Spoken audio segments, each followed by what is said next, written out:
Hi friends, welcome to our channel Sunday story telling time. ఏంటిది అది? Story పేరు తీర్పు. తీర్పు అంటే ఏంటి? జడ్జిమెంట్ ఇవ్వడం అన్నమాట. ఏంటంటే అది సూర్యనందుడనే ఒక రాజు ఉన్నాడు. అతను రాజ్యంలోని ప్రజలందరూ ఎలాంటి తప్పులు చేయకుండా నిజాయితీగా ఉండాలనేదే ఆయన యొక్క ఉద్దేశం అన్నమాట. ఒకవేళ ఎవరన్నా తప్పు చేసినట్టు నిరూపణ అయితే వారికి కఠిన శిక్షలు వేయాలి. మళ్ళీ ఇంకొకరు ఆ తప్పు చేయకుండా ఉండాలనే చక్కటి ఆలోచనతో ప్రతిరోజు రాజు ఆలోచిస్తూ ఉండేవాడు. ఒకరోజు తప్పు చేశాడన్న ఆరోపణతో ఒక వ్యక్తిని సభకు తీసుకొని వచ్చారు భటులు. అతన్ని చేసిన తప్పేంటి అని అడిగాడు రాజు. అక్కడే నిలబడ్డ వ్యాపారి, మహారాజా, అతను నా కొట్టులో నుంచి ఒక తినుబండారాన్ని దొంగిలించాడు. పైకం ఇవ్వమని కోరితే లేదంటున్నాడు. కనీసము తాను తీసిన ఆ పదార్థం ఎక్కడుందని అడిగితే సమాధానమే లేదు. ధర్మప్రభువులు, మీరే నాకు న్యాయం చెయ్యాలి అన్నాడు. దీనికి నువ్వు చెప్పే సమాధానం ఏమిటి అని అడిగాడు మహారాజా. మహారాజా, నేను అది తీశాను అనడం వాస్తవం, కానీ నేను తప్పు చెయ్యలేదు అన్నాడు ఆ వ్యక్తి. నీకు ఎంత అహంకారం! తీశావని నువ్వే చెబుతూ మళ్ళీ తప్పు చేయలేదంటావా అంటూ ఆగ్రహంతో రాజు అతన్ని ఒప్పుకునే వరకు కొరడా దెబ్బలతో కొట్టండి అని భటులను ఆజ్ఞాపించాడు. అదే సమయంలో సభలోకి ఒక బాలుడు వస్తూ, రాజా, ఎందుకు తమ రాయన్ని శిక్షించాలనుకుంటున్నారు అని అడిగాడు.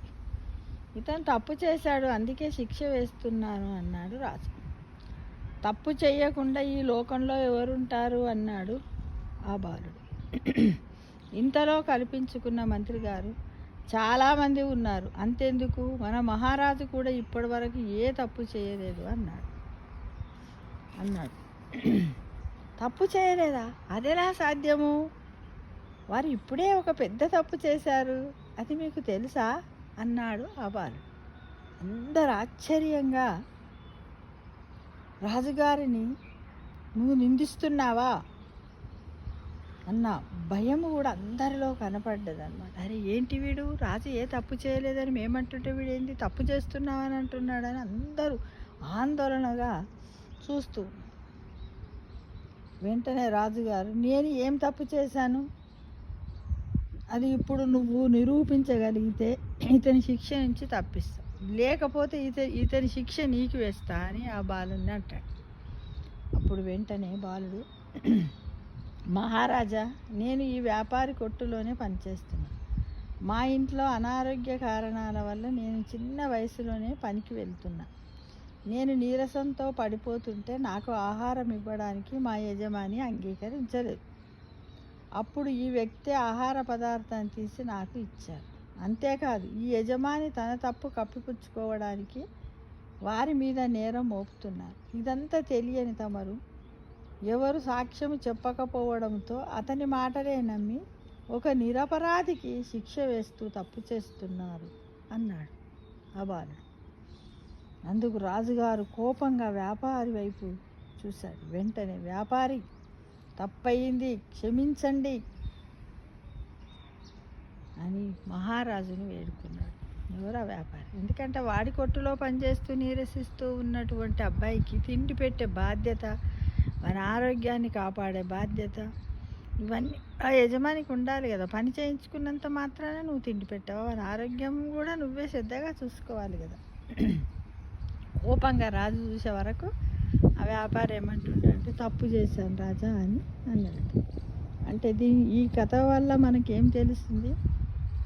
ఏ వాదనలు వినకుండా, సాక్ష్యాలు చూడకుండా తీర్పు చెప్పినందుకు సిగ్గుపడ్డాడు.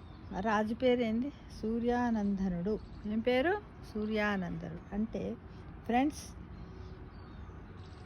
అప్పటి నుంచి అందరి వాదనలు పూర్తిగా విన్న తర్వాతే తీర్పు చెప్పడం అలవాటు చేసుకున్నాడు నిజాయితీపరుడైనటువంటి సూర్యానందుడనే రాజు, మహారాజు.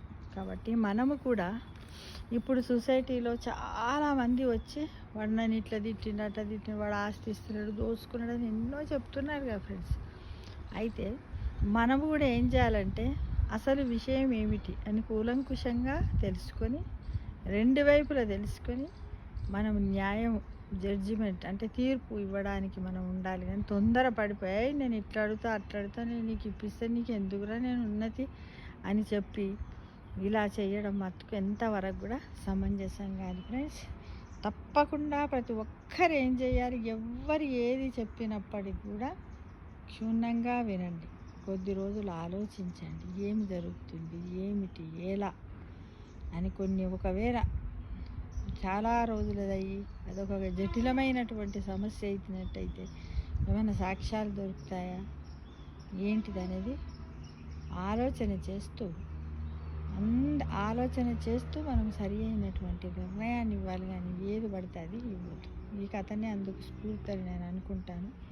తను రాజు అయినప్పటికీ, తను చక్కటి పాజిటివ్ ఆలోచనలో ఉన్నప్పటికీ కూడా చూడండి, అంటారు కదా తప్పులు చేయడం మానవ సహజమని. కానీ మనము కొంచెము యాక్టివ్గా ఉండి మనము కొంచెము మన మెదడుకు మేత పెట్టినట్టయితే మనకు తెలుస్తుంది మనం ఏం చేస్తున్నాము, ఎలా చేస్తున్నాము, ఏంటిది అనేది మనకు తెలుస్తుంది ఫ్రెండ్స్. కాబట్టి ప్రతి ఒక్కరు కూడా ఏం చేయండి, ఎవ్వరు ఏ విషయం చెప్పినప్పటికీ వినండి, ఖచ్చితంగా విపులంగా వినండి.